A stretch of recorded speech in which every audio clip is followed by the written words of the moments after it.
right, welcome back, everybody, to the High Conflict Co-Parenting Podcast with Brook Olson and Charlie Jewett. This is episode 26.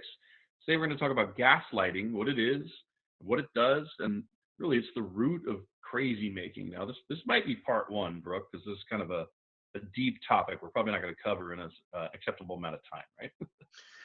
We could get deep into this, and if we do, we'll have another episode around it, and if we don't, we'll just call this part one, and it'll just be part one. And this will be good because it'll be nice and natural, because I've been around you for a long time. I've actually heard you use this term, but when someone says gaslighting, I don't even know what we're talking about. So I can come and be the ignorant student, which is great. I play that role really well. Just learn from the guru. What is gaslighting? Can you start there and say, I mean, those are two words I understand, right? But right. What is that? Well, gaslighting, Wikipedia says this about it. It's using persistent denial, misdirection, contradiction, and lying in attempts to destabilize the victim and delegitimize the victim's beliefs. So it's really this process that happens where somebody is constantly questioning reality with you to a place where you start to question your own reality. And it's a massive manipulation piece. The interesting piece about it is, some people study this as a way to control crowds. This can be, dictators, abusers, narcissists, cult leaders. These type of people go in and they'll really study what gaslighting is and how to manipulate it. We see this in politics. We see this, in the world in a lot of ways. And it's like, wow, that's not true. And you'll stand back if you're not buying in and you'll go, this is crazy making. I mean, how can somebody stand there and do that and then walk away like that was all true? And you just, it's anger creating, it's so much misdirection. And it's hard to hang with, but the whole idea of it long term is this is like a frog being put into a pot of water and just slowly turning it up. It's like it doesn't take its energy until suddenly it turns it over. And then it's like you're in it. And this is when I talk to parents that are going through this, they've usually been in this for years. The abuse that's taken place with it is so intense that they're afraid to make a move in any direction because they don't know what's real. That's interesting. When you're talking, and I'm sure it's not solely for people that have been in physical abuse and stuff like that, but it reminds me of somebody that ends up in a physically abusive relationship and like, how in the world did I get here? Let's start it small. There was apologies, it happened again. And all of a sudden you're someone who's getting beat and not leaving. You don't even know how you got there and you don't know what's right or wrong. It's really the exact same thing, Charlie. It's the same abusive pattern that takes place in it. Are you in agreement with me that it's possible that emotional abuse could be even more damaging than physical abuse? Absolutely.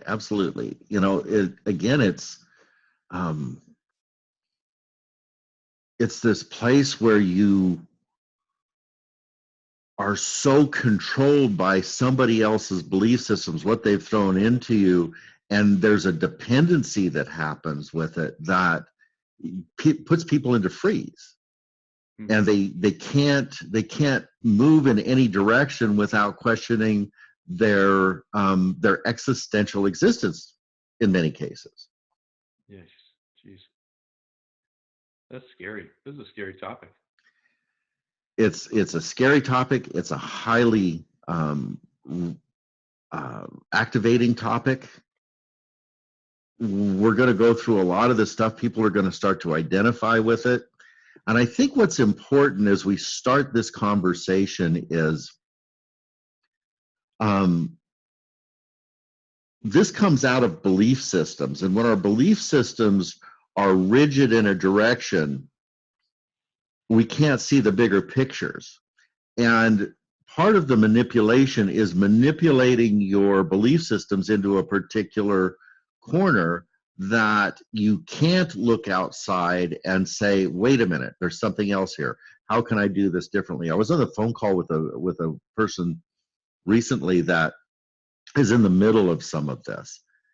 And each time I entered into the conversation, it's like, but I can't do that. He says this, and if I do that, then they're going to explode, and I don't know what to do. And if I get an attorney, that's going to make him mad. And if I don't get an attorney, I can't do what I need to do, and I don't have the money because he's not paying support. And you start to see this huge energetic piece come up that they get lost in. And to try to dial that back and tell somebody, you know, you've got to stop, slow down, look at this in a fashion that you can really change your behaviors, and know that when you do that, this is going to get so much more intense, and you've got to be willing to ride that wave. And this comes in so many different forms. I mean, there's little things that happen that people are going through that are normal in divorce, where there's some level of narcissism going on, and there's some gaslighting going on, and the control is out of a power differential, and it's in terms of where it's manageable. And then there's these things like I was just talking about, where it is just across the board. So many lies. I'll tell you a half-truth. The half-truth will be a piece that is to my advantage, and if I get you to bite on that, I'm going to have you freeze because you're afraid that if you do something, I control all the money. I'm not going to give you any support. Oh, I don't have to give you any support until I get to this stage. And when somebody is got children, they're taking care of them on their own. This person has left the family, and they've basically said, I'm going to give you what I want when I want, and you're going to have to figure it out. And they're struggling on a survival level. To ask somebody to really start to step out of that box is incredibly difficult. Yeah, I would think it would take a lot of strength to stand up to someone who's gaslighting in a really tactical way. Yeah. This and is they don't even do it necessarily. Like, we're talking about sick people, obviously, right? And this has become sort of their natural tongue, the lying and the manipulating. Right. Like, how do you ever? I've experienced this with parents and step parents and spouses, right? How do you ever work through anything with someone who their number one rule in life is I'm never wrong? You don't. So everything gets spun, right? It's like whatever it takes. Abuse, raising your voice, that just, I'm not wrong. I'm never going to say I'm sorry. I'm never going to change. Go from there. Right. And there's usually some form of bullying behind that. If you don't go my way, I'm going to get explosive. I may get physical. Or if you don't go my way, I'm going to leave. Or if you don't go my way, I'm not going to give you any money. Or all of these bullying techniques that come along. And what happens so many times is there's this level of intermittent reinforcement where they'll give you just a few crumbs, just a little bit, and enough to hold you in that. It's like, if I'm a good boy or girl, I'll get what I need here. And they'll give you just enough to keep you under the threshold of being stable, right? I just need a little bit more to get stable. Maybe if I'm really good, they'll give me just what I need to get stable. If I'm really good, they'll see that I'm really trying, and they'll move this in this direction. And it's just an insidiously nasty manipulation that takes place. So it sounds like, I mean, we're a little bit into the show, and it's like, it sounds impossible. The person's stuck. Their life's going to be horrible forever. But there's got to be some good news in it, right? Well, let's start with a little bit of good news here. Let's sprinkle a little bit of blue into the conversation. If we know that this is what's going on, if somebody can sit back and say, listen, this is what it looks like, and this is what this episode is about today, then we've got an outside look at it. We're not in it. We can start to take this and put it out here and say, okay, this is what this looks like, and then start to relate to it on the outside rather than being spun up with it on the inside. That reminds me of your buddy Eric, what he was talking about with the parts, right? Right. Can we convince people who are listening to say, there's a part of me that wants to live in fear of this man or woman and just stay in the crazy cycle, right? And look at it from the outside and just ask that part of you, could we possibly talk about another way to do this? That's brilliant. And that's really what we're asking them to do when we uncouple from that part and put that part out there and say, okay, this is outside of us. Now let's look at it from a different perspective. And some bullies, when you stand up to them, it doesn't get worse. Some bullies, when you stand up to them, are shocked, and inside you find out they were really weak, and they respond very differently. Oftentimes. But usually when this type of gaslighting is taking place, this is something that this is incredibly powerful. If you think about dictators like maybe Kim Jong-un, his people love him. They think he's God, and he's got this massive group of people in the country that worship him as a god. Yeah. And what he's done is treated them like garbage, starves them, abuses them as a society in every way that he can. And this is a form of gaslighting. You're dependent on me. Your survival is dependent on me, and I'm going to just give you a little bit. Yeah. I am the giver of everything. I've seen several families that are in this situation, and talk to lots of kids that are going through this kind of thing. And that's the part that shocked me the most, honestly, Brooke, is knowing the behavior of, let's say, a father, knowing the behavior of a father, like you said, they starve their subject, whatever. Seeing the abusive behavior, and I would think, well, naturally, the kids would just be like, I hate that, right? And yet I've seen children that have chosen one of the parents, and the language they use is like they're a god, right? At one time, you may remember this story. I asked a question. So, is your belief system that parent has never ever done anything wrong in their entire life? And to my surprise, the child burst into tears and said, "The things you're saying about my parent are hurtful." I'm like, I didn't say anything. I just asked a question. I raised the possibility that this person didn't have perfection, and it's godlike worship to think to burst into tears at the thought that one of your parents may have never made a mistake or is right on every point. Right. So this is not an out there. You bring some stuff up, and I'm like, oh, I haven't seen that. But like this kind of stuff, I'm like, I've seen this all over the place. Right. Like worship of a dictator who's actually abusive. Right. And it's a brainwashing that happens here.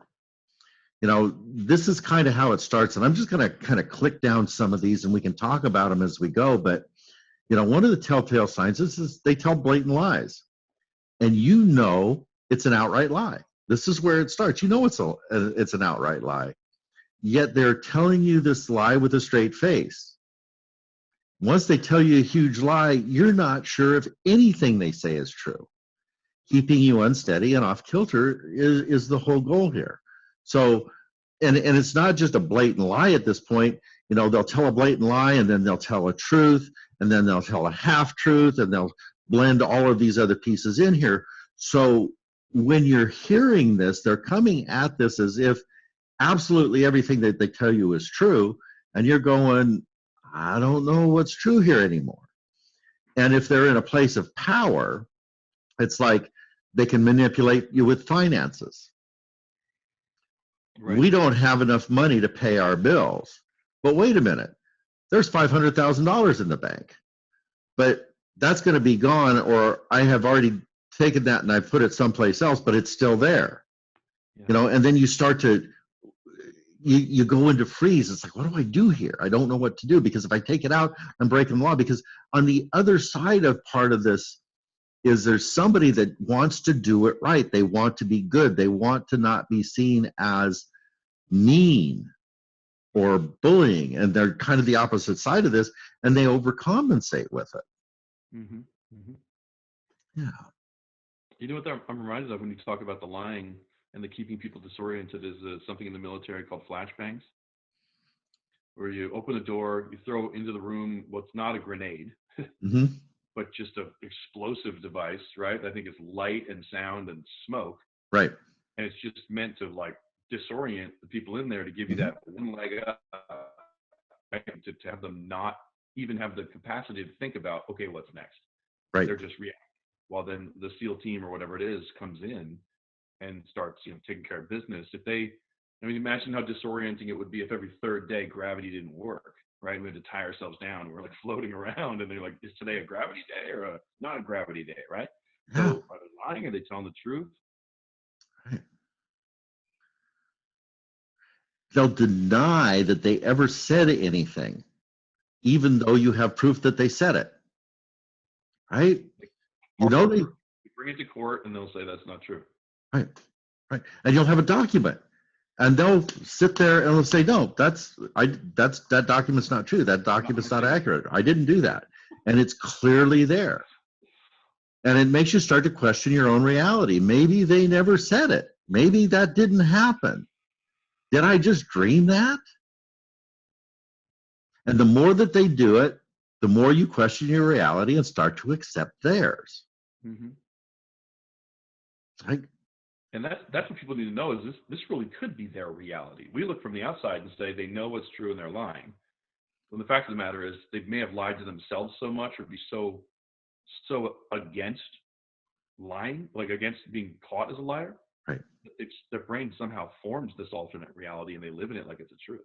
right, right. And, we've heard people in our lives, we've heard people in our politics, we've heard people in our businesses um, make statements like, no matter what, this is the story. You don't deviate from this story. This is the story, and you tell it. And if you tell it long enough, they will believe it, or they'll question their own stuff.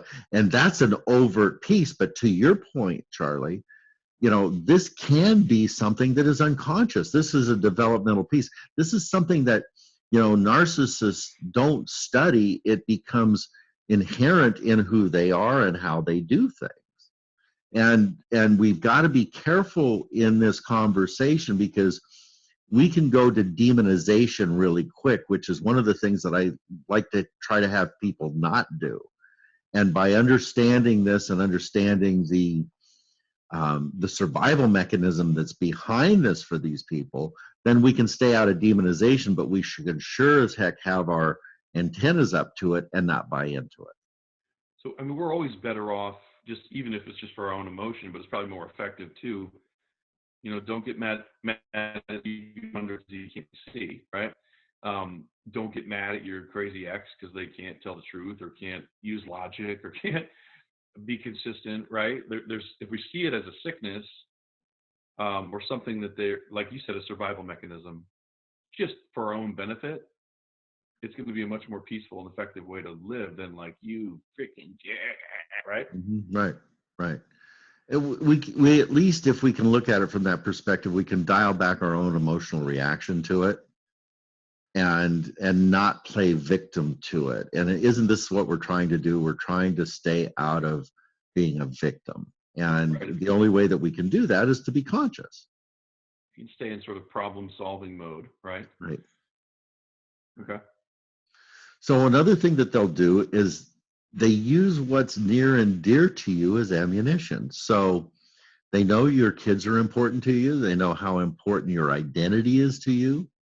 So they use one of those first things that they attack with. So if you have kids, they tell you that you shouldn't have ever had kids, that you're a bad parent, that you don't know what you're doing, that they are the only person that can do this right, and you need to listen to them. And they'll tell you that you'd be a worthy person if only you do the list of the negative traits, or if you got rid of the negative traits that they tell you that you have. Again, doing it, they're the only person that can do this right. They're the only person that knows what's going on, and you have to listen to them. Hmm. And they wear you down over time. This is one of the insidious things about gaslighting. It's done gradually. A lie here, a lie there, a snide comment every so often, intermittent reinforcement, and then it starts ramping up. And even the brightest, most self-aware people can get sucked into this stuff. Did they ever go into a fake hibernation or playing possum like 2-3 weeks? Whoa, this person's getting better. And then they come back, they're the same person. Right. Intermittent reinforcement. And I think for somebody that's gaslighting unconsciously, they're taking the temperature of the room. They're feeling how much traction they're getting. And if somebody starts to catch on, they might tone it back a little bit. That's interesting you said that. And then I thought about that. Yeah. And then as they feel that they've got that opening again, they'll start to ramp it up again. So it's this back and forth piece. There's never a this or that. It's always this and that. There's always something going on.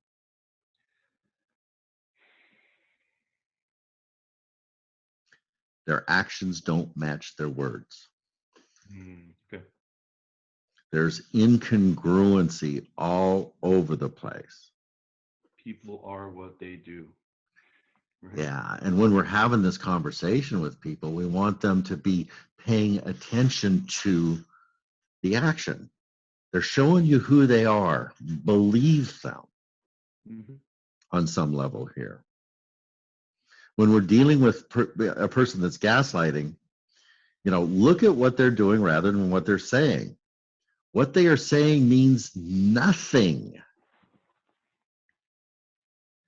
Can I interject for a second? Mm-hmm. I don't know why, but I've learned to try to trust this instinct. There's a picture of a person that keeps coming up, like third or fourth time now that's come up as you're talking. And that is that we're kind of putting these podcasts out thinking about the person that's already left the spouse or left the relationship, and they have kids, and there's high tension, right? Mm-hmm. But I'm sure there's another category of people that are either considering moving out or are separated, not sure whether they want a divorce, right? Right. And this, to me, what I'm sensing is that stuck person. This podcast might be able to help them make the decisions they need to make. Like, all right, ignore everything the person's saying to you, because that's probably what's confusing, right? And just look at their actions. Like, who are they? What's the track record? What are they doing, right? Mm-hmm. Or how do you feel? Do you feel free and loved and honored and cherished, right? I feel like this podcast episode particularly may be able to help people make some decisions who are sitting on the fence. I think that that's absolutely true. And I think one of the indicators in terms of am I in the middle of this stuff is how ramped up am I about this idea of leaving? How afraid am I of this person if I leave? What they will do to me, what they will do to the kids, what they won't give me, because they are typically people in the relationship that are in power. So I don't know how to do the books. I don't know how to access the money. I don't know where the money are. I don't know where these things are. And to be able to sense that level of panic within them, so they can start to go, oh, this podcast that we're just listening to, I can relate to, because this is what's happening internally with me. And here's the key with that piece, Charlie. It's one thing to identify it. To separate yourself from it without some help is really, really hard. You've got to have somebody in your sphere that is helping you reflect a different reality, and also that has some sense of a track record of being able to say, I've seen this before. I've worked people through this before, and the outcomes have been very, very positive, but you can't trust yourself because you can't trust yourself right now. And there's kind of like you're asking them to go from one dictator to another almost, and that's got to be disconcerting as heck for them. But what we're trying to do, if they're working with a therapist or myself or whoever is working with them, what we're trying to do is to land them in their own experience and their own um, positive movement in this, so they can feel it, they can see it, and it's just not this amorphed, this is what you have to do because this is what I say you have to do. And that's the very different pathway between, the gaslighting and asking them, not asking them to turn their power over to you, but to take power on their own and to help them shore that piece up.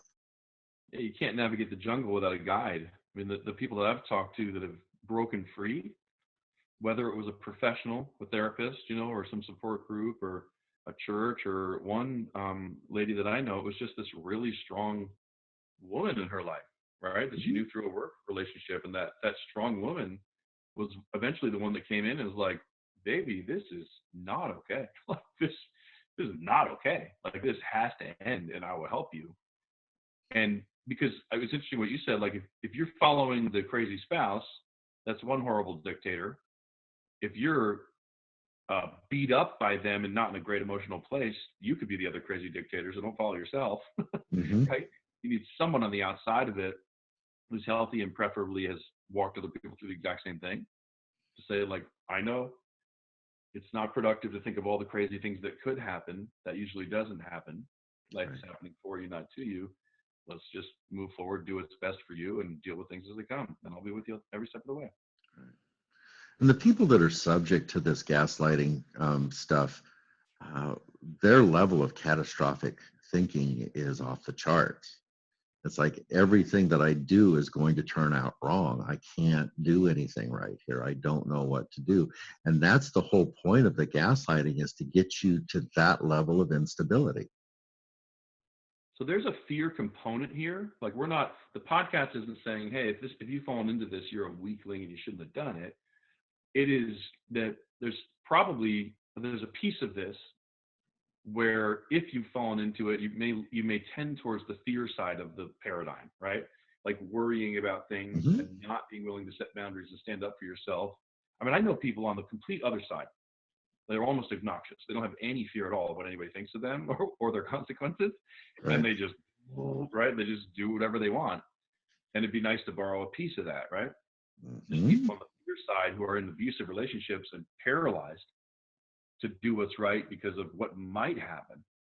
Right. We kind of want to be somewhere in the middle there, right? Which is like, sure, I'm afraid of a bear, and a lion, but when I need to do something, and it reminds me of the parenting models we talked about, right? There's, what is it, authoritative, passive, and there's, what is the authoritarian? Authoritarian, authoritative, and permissive. Right. So it's a permissive, authoritarian, exaggerations, authoritative in the middle, right? It's kind of in the middle. It is really different because it's democratic. I mean, it's a conversation. It's relational. Where the others are just kind of either willy-nilly or my way or the highway. Right. And that's kind of what I mean when I say in the middle, is those the other Right. two are kind of exaggerations, erring on either side. Right. Never standing up for yourself would be an error. Always having your own way, not caring about other people, you become the dictator. Mm-hmm. I'm guessing the people that respond most to this podcast episode are the ones that have given into the fear too often, not set the boundaries, and need to actually learn to set a boundary with the help of outside support. Right. And, what is it they say about confidence is feeling the fear and doing it anyway, something like that, right? Yeah. They work on their confidence and their ability to set boundaries and do what's right. Right. Right. It's hard to stand up to somebody who's scary. Self-energy and finding your self-energy and being able to go, no, I'm going to be okay no matter what happens here, and to be able to move forward, because being in this is intolerable, and it will cause great psychological damage to you and to your children if you don't break the cycle. And that's always, I mean, a huge piece of my deciding to end it was, what is the picture I'm creating for my kids? Mm-hmm. I've got 18 years to show them what a relationship looks like, and then they might use some of that to get into one, right? Right. Some people who are listening, that may be the only thing that actually allows them to do it. They're not even, they won't do it for themselves, right? They feel so unworthy that they won't even do it. But if we can get them to say, my kids are watching this. What will it do to my children if they see this and never see me stand up to this person?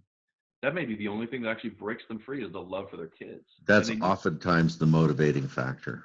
That's oftentimes the motivating factor. And this idea also that, the gaslighting person is using the kids as the hammer can also be the piece that turns that hammer in the other direction.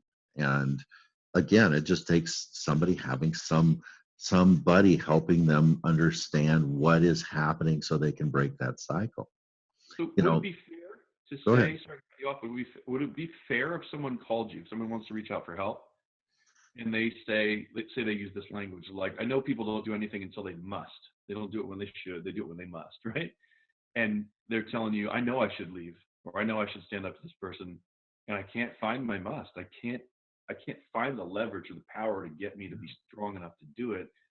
Can you help me do that? Or is that something you can offer them through conversation and counseling? I think it is, and it's this place of building potency through understanding. It's so many of these people feel so isolated. It's like I'm in this alone, and they've been isolated purposefully, so they don't have the support system, and they don't have somebody that can help them stand back and say, okay, let's talk about this. And most of the time, this change doesn't happen overnight. We're not going to sit here and we're not going to flip this switch and have you go, oh, I'm better now, I can stand up. No, it's a grind back to get to, enough stability to make that shift.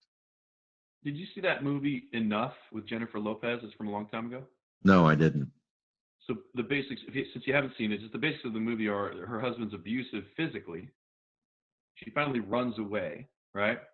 And I think he's chasing her and stuff like that. But she goes and learns like Krav Maga or some sort of like violent self-defense technique. Mm-hmm. And we're not condoning this, but by the end of the movie, she's basically hides in his house and like has a physical fight with the guy, right? Right. And forget the parts of that you wouldn't condone, but she couldn't have gone back until she went and learned the martial art and strengthened herself and got where she could handle the battle that is definitely going to happen, right?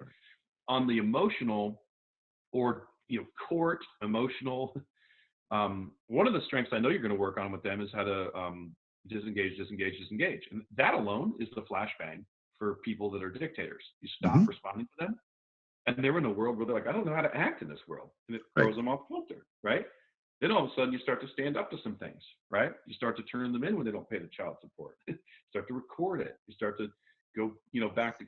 All of a sudden you've got 3, 4, 5. So you can help people learn the quote martial art of how to stand up to an emotional dictator, basically. Right, and the caveat in that, the place that we always want to pay attention, and we've talked about this in previous podcasts, is that place where you're talking about she went back and kicked his ass, and that's the victim violence piece that is often so much a part of an abusive cycle, and that in and of itself is abusive. So knowing that, the martial art in this one is Aikido. It's not an aggressive move.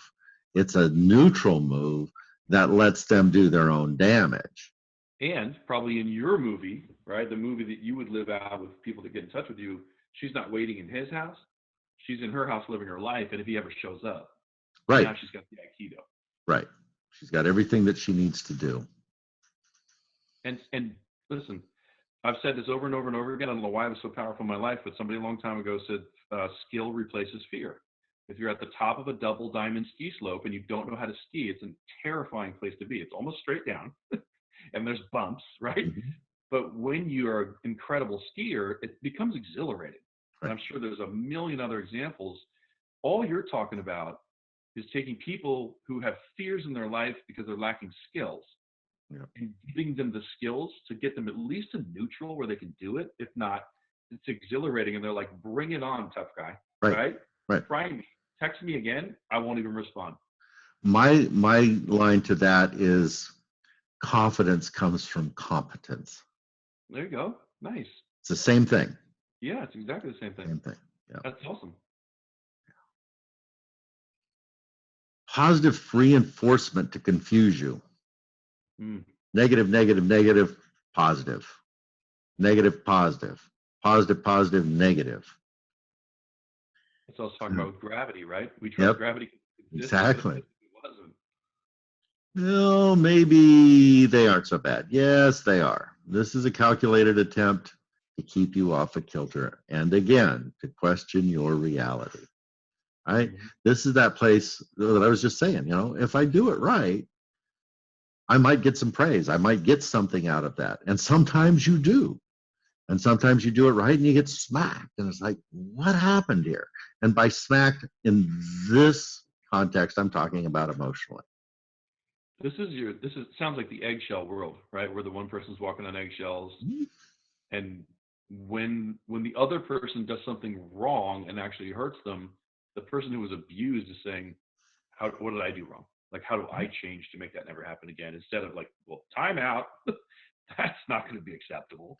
Hold on, buddy, and have a sit down and be like you've said, like, that wasn't very comfortable for me.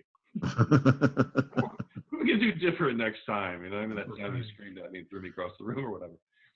What's really funny for me this particular week, I mean, I've been working on this subject, getting ready for this podcast for the last week or so. And as soon as I put this down on paper, I kid you not, I had no short of 5 potential clients call that are right in the middle of this stuff. And all of a sudden, this is what I'm working on. That's neat. It's neat, and it's like, really, this is something that's needed right now. It's funny. So the timing's right. They say when the student is ready, the teacher will appear. Yeah. And you're like studying this stuff and digging back into it, and it's like, oh, when the teacher's ready, the students appear. This is back on my radar, and they show up and go, I need help with what you're studying. Yeah, it seems to be that way. Here's one of the pieces about gaslighters that I think is really disorienting, but it is one of the things that people can grab a hold of really quick. They project. They're the drug user, the cheater, yet they're constantly accusing you of being that. This is done so often that you start to try to defend yourself and are distracted from the gaslighter's own behaviors. I feel like I've seen this. I feel like I've seen a husband say to an ex-wife, you're a terrible mother. You're money hungry. You're this, you're that, right? Right. And I knew the person well enough to be like, I don't see any of those traits. Like, this is the most opposite of money hungry I've ever seen in my life. Right. Great mother, but this could be that where that person's feeling it inside of themselves or seeing it and not being comfortable with that, and then blaming or whatever they're doing, projecting, right? Right. And it is destabilizing too. It's like, wait a minute. I just caught you cheating and you're calling me a cheater? Wait a minute. Yeah. And they grind on you and they put that whole piece into a narrative that doesn't stop. You're an alcoholic and they're the one that's down at the bar every night slamming down vodka, whatever those pieces are. And it is that distraction to pull you away from their own behavior. Mm-hmm. Mm-hmm. There's got to be a big component that's like, don't see me. I don't want the spotlight on me. I don't want to be seen. I'm not even comfortable with it. Therefore, redirection. You like, look at you kids. Look at you. Why are they an abuser? Because they've got to get the attention, all the negative attention on all the other people in their lives. Pushed away. Right. They try to get people to align with them and against you. Oh, rally like angry tribe. Right. They bring all the people in that will believe them, and they convince them that you're that bad person, you're that person that's drinking, you're the person that did all the harm, they're the victim of it, and they get everybody to believe that and align against you. And again, it's that isolating piece where you don't have the people that you can sit down and talk it through and get some outside perspective. Again, this is taking you and putting you on an island by yourself that you don't have any support. And the line that they hold to you is that they're the only support that you've got. And I would say, just from past experience, this is probably really heightened in religious communities If you're in and with an abusive person as a part of a religious community, it doesn't matter what religion, and you're the one that says, I'm going to stand up to you and I'm going to leave, you could end up in a situation where all of your relationships, basically your entire support group, you've divorced, Right. and that strong, dominating ex rallies the entire religion, like your whole world, That right? whole community, right? They rise up, and we've seen this in the extreme religions where you're excommunicated and you're not allowed to show up in Mhm. any, right, because you're now like anathema in whatever way. And forget the religious part of it. We're talking about the part of it that's they've got the tribe and you left the tribe. It's a tribe. We see it in Oh, neighborhoods. You know, we've had this group neighborhood. The narcissistic person is, you know, that charismatic, well groomed, always showing up, articulate person. It's like they've got this image going on, and they've created that with that community, and they're not seeing the abuse that's going on here underneath the radar. And when that person rears up and they said, I've had enough, I'm out of here, it's like, oh, I'm the victim and I've been hurt and all of these things, and that person's done all of this stuff to me. And and they they look at play that the person and right, they're stud. I mean, right. they're awesome. They play the victim card so very well. You every time I talk to you, I get these interesting insights. But why is there a connection between the sort of narcissistic abuser and dictator and these gregarious, like, people that on the outside everybody sees them as great? Well, you get good at things you have to use. If you're blind, you got to get better at your hearing, right? And things like Right. that. You lose your right arm, you got to learn how to do things left-handed. Their rule is like, I can't be seen. I can't be seen as me. I can't let people know who I really am. So what do they get? Putting on a front. Right. And Someone that's else. that is the narcissistic veil, Charlie. That is the wound of, if anybody sees my genuine self, they're going to see that I'm nothing, and there's such a deep level of shame. So this um, idealized self-image becomes what they are, and they buy into it fully. And if that cracks, they're in deep doo-doo. Their whole reality breaks away, and it's a mess when that happens. So many of the people that have these very strong narcissistic shells on are never going to move to try to do any correction to it, because they've bought in lock, stock, and barrel to their own story. Yeah, they're their number one follower, right? Right. I don't know where to go with it, but the narcissistic veil is such a cool phrase. We need to write a book or like name a boat, start a band, the narcissistic veil. I like that phrase. Yeah. How to pierce the narcissistic veil, episode 99. Yeah. No, it's and you know, the thing that I want to keep coming back to as we're doing this conversation is, on some level, we all are manipulating in some direction. We're trying to have relationship. We're trying to get our needs met. We're trying to find these ways, and they're inherent, I think, so much in our humanity. So we can't go into this all good, all bad conversation, because we have to look while we're having this conversation. And this is the confusing part about where we're trying to manipulate to get that little piece from them or to do the piece.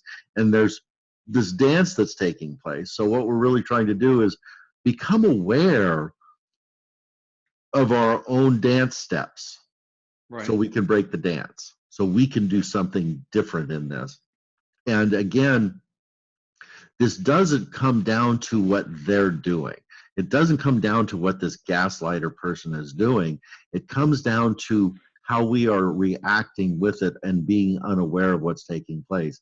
And the solution to all of this, everybody, every single day, is self-responsibility. Moving out of this victim piece and moving into agency, so I can make movement to change what's happening. Right. So if you're tangoing right? If in the relationship it takes two to tango and you were following this dictator, right? Mhm. Try to break away. You stop dancing, but you're still standing up, and they're dragging you around now throughout your life, whipping you around. To completely disengage, you can just lay on the ground. How's somebody gonna dance with you if you just lay down and disengage? Right. I'm not going to step into this conversation. I am not going to listen to what you have to tell me. I'm going to get my information from a different source. I'm going to cut off this line of communication because I can't trust it. And I'm going to find some place that I can. And I'm going to do my research. I'm going to look around. I'm going to listen to different people. But I'm not going to do this anymore. This is where these types of people that need to like learn this new martial art, like the movie I talked about and the Aikido you talked about, they really have to gear themselves up and do a very serious defense. These are the types of situations where I would guess you'd recommend some of the tools I'd never heard of before. Our family wizard education, go through some recordable situation, drop-offs and pickups could be done with someone else, or at Mhm. the locations. And then the one I really think no one's probably ever thought of or heard of is you don't check your own texts or your own emails. Like you don't even read stuff from this dictator Right. because you're the one they learn to control. Right. This is your addiction. Like, and you have to admit it. You Right. have to say, I let them do it and I kept giving in way longer than I should. Alcoholics don't go back into bars right away. Maybe you get strong enough to go sit there and have a water and enjoy the environment without the drinking, but not in your first 2 years, probably, right? Mhm. So I never heard of that before your class. I don't know why I never thought it. I don't know. It's just a genius kind of a concept, which is if you don't respond well to their voicemails, emails, and texts, and you engage, don't read them. Don't answer them. Have a filter, paid or unpaid, right? Mhm. Friend or professional that reads all their crap because 90% of it's going to be insulting you, Mhm. and then says, I think what he said is you need to pick up Jimmy at 3. You're getting a different reality check as to what's important. Somebody else that's not stuck in it is giving you the reality feedback that we're looking for. And if somebody had Tourette's, right, and they just instinctively do a lot of cursing and saying strange things, right, Mhm. we would learn to ignore that and not take it personally. Mhm. You do the same with someone who's an angry ex and they want to like tell you what a jerk you are and everything. Just call it Tourette's, whatever. Just call it a disease, right? Like they need to insult me, but you don't have to hear it. You don't have to choose to hear it. You can put in someone who hears it, it doesn't hurt. Like if someone called me up and said, I hate Brad Pitt, I would feel nothing. I wouldn't insult me in the slightest, right? So if a person who's reading this on your behalf and then filtering it for the business relationship that co-parenting is.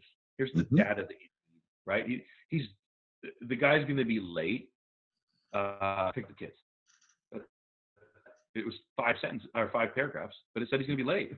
He's coming at 5:30, not 5, right? Then that person gets to choose to live in these and not be tempted by their addiction. Like I'm actually thinking if people call it sort of an addiction, that might be helpful for them. Like I have to break the addiction to letting this person control me or to responding.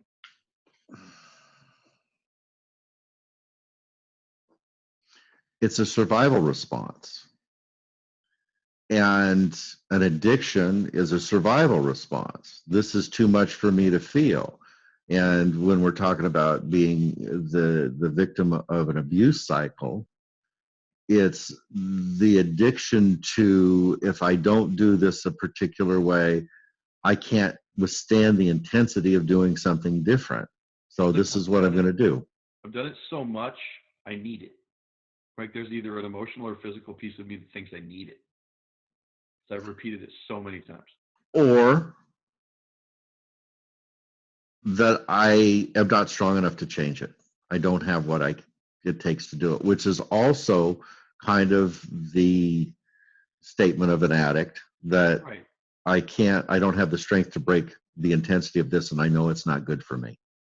Which is basically why we have homes, right? Like 30 to 90 day programs Mm-hmm. where you're totally surrounded by support as you go through all Mhm. that, whatever, right? And then there's, okay, your body is addicted. There's a medicine that helps tone it down a little bit. Let's feed you that medicine, get you in support. Uh, I mean, the amount of people who are out there trying to do this on their own or with friends who have no idea how to counsel them is massive, Mhm. massive. Like you and I will try to make a dent, right? Right. But if every person who was going through this called you, you'd be booked like past your lifetime, right? Great problem to have. But this is a huge group of people blind leading the blind, but not in the not on purpose, right? They're just without the guidance Right. that could benefit from knowing what to do. You know, it's one of the, here's one of the statements that, you know, I heard just from a client the last couple of days. It's like, you know, I know that this is a good person, and I just sat down in my chair and did you just hear what you just said? I mean, with everything that's taking place here, that's an incongruent statement. Yeah, do good people do blah blah blah blah? You listen Hmm. to, I think you just did Right, right. And you know, but this is that same thing. This is that they're good person, they're God, they're taking care of me, they're giving me what I need.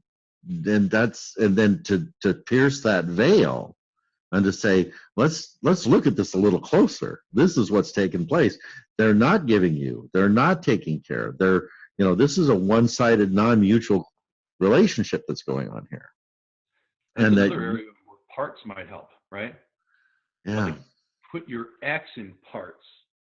And I'm okay with you saying, I know there's a part of them that does right. Maybe it's for selfish reasons, maybe not, but there's a part of them at times right. pays the child support or doesn't, whatever, is kind, Hmm. is a good dad, is a good Right, mom. right. But the parts that represent themselves, the parts that show up more, or Hmm. there's more parts of them that aren't that way right now. So see, because that's more dualistic thinking. Are they a good person or not a good person? No, it's what are they doing? Right, Pick a right. closer. With it's, yeah, it's back to the action, and it's back to, you know, I love that you take the conversation to a more non-dualistic conversation, that it's a part. But here's the problem in this conversation with that. Mm-hmm. And the problem with that is this person that has been in this abusive cycle bonds with that part over there, and it freezes them in their ability to remove themselves from that. So what's got to happen in the process, you know, we talk about awareness, acceptance, approval. We talk about the disengage, disengage, disengage Mm-hmm. as that triad. And the first piece of that is always the white knuckling, that place of, okay, I just got to stop. I got to pull back at all costs, and I'm going to white knuckle onto that. And that's that piece of, okay, then once I've got that stabilized, so I've got that stabilized, I can come back into a more non-dualistic conversation, say, okay, this is how they're acting, and it's not all that. But I'm not going to join with that piece because it's not in control. These other pieces are in control, and that's where things go bad. Right. Like you could say 95% of their parts are wonderful and 5% are bad. So I really should join with them. But 95% water, 5% cyanide is going to kill you. Right. It's not a percentage thing. It's a how damaging is the part that's not the good guy. What's the piece that's controlling this? And that's exactly the point. That's exactly the point, Charlie. Right. So I hope that this has been an opening. And what I want to leave with today with this is just, again, a little bit of the up note of understanding how this affects and what we can do to really combat this on a global playing field if we're caught in it. So first, understanding that this has just been totally destabilizing, and that we're coming from fear, and we want to try to roll back in and go, okay, that's what happened. That's what's happening, and I've got a bigger picture that I don't need to be in fear of. I'm getting information from different places. I'm getting my feet back on the ground, and now what do I do to combat this in my world? And it's back to the things that we keep talking about, parenting. So if we want to take care of our kids, we're going back to steadfast parenting. We're working with geos.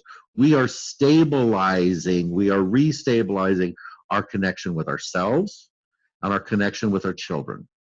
And once we get that stabilized, the rest of this stuff can't take place.